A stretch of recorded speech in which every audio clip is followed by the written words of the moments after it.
मालिक से कुछ मांगने पर अगर ना मिले तो कभी निराश मत होना, क्योंकि मालिक वह कभी नहीं देते जो तुम्हें पसंद हो, बल्कि वह देते हैं जो तुम्हारे लिए बेहतर होता है। मेरे बच्चे, तुम अगर ईश्वर के शरणागत हो तो हमेशा धैर्य रखो, उन पर अखंड विश्वास रखो। उन्हें यह अच्छी तरह पता होता है कि तुम्हारे लिए क्या उचित है और क्या अनुचित। ज्यादा से ज्यादा तुम अभी की सोच सकते हो कि अगर यह मिल जाता तो काफी अच्छा होता। इस चीज के प्राप्त होने से मेरा तो जीवन ही बदल जाता, लेकिन तुम्हारी सोच इतनी वृहद कभी नहीं हो सकती कि तुम अपने भविष्य में होने वाली घटनाओं को अच्छी तरह जान सको। लेकिन मालिक परम दयालु होते हैं। यह संभव है कि तुम कभी कभी भगवान से दुखी हो जाते हो, क्योंकि तुम्हारी इच्छा अनुसार वह तुम्हें नहीं देते। लेकिन यह हमेशा स्मरण रहे कि मालिक अति दयालु होते हैं। उनकी योजनाओं का तुम्हें कदापि ज्ञान नहीं होता।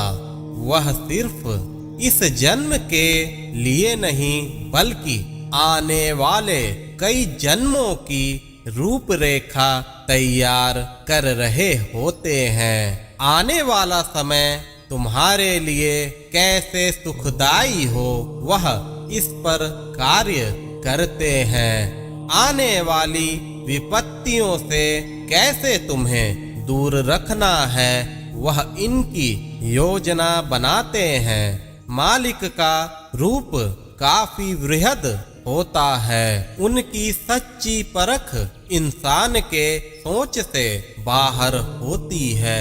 इतना अवश्य याद रखना, अगर मालिक ने तुम्हें अपनी शरण में लिया है और सच्चे मन से तुमने उनकी उपासना की है, तो तुम्हारा अहित कभी हो ही नहीं सकता। मेरे बच्चे, यह तो जीवन है और जीवन में सुख दुख आते जाते रहते हैं, लेकिन हमेशा धैर्य और हिम्मत से काम लेना चाहिए। मैं मानता हूँ कि कभी कभी दुखों की तीव्रता इतनी गंभीर हो जाती है कि दुख के भंवर में तुम खुद को डूबा डूबा महसूस करते हो।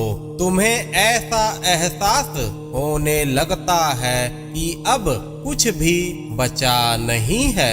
लेकिन इतना अवश्य याद रखना, कठिन से कठिन समय में ही तुम्हारी भक्ति की परीक्षा होती है। तुम मालिक के प्रति कितनी अधिक निष्ठा रखते हो, इस दुख के समय ही इसकी पहचान होती है। जो भक्त अत्यंत दुख में भी मालिक का साथ नहीं छोड़ता, मालिक उनका जीवन ही बदल देते हैं। मालिक के एक इशारे पर उनके जीवन में भरपूर खुशियों की सौगात आती है। उनकी भक्ति इतनी ज्यादा परिपक्व हो जाती है कि अत्यंत सुख में भी वो सुखी नहीं होते और अत्यंत दुख में भी वो दुखी नहीं होते। उन्हें मालिक से अभिन्नता प्राप्त हो जाती है।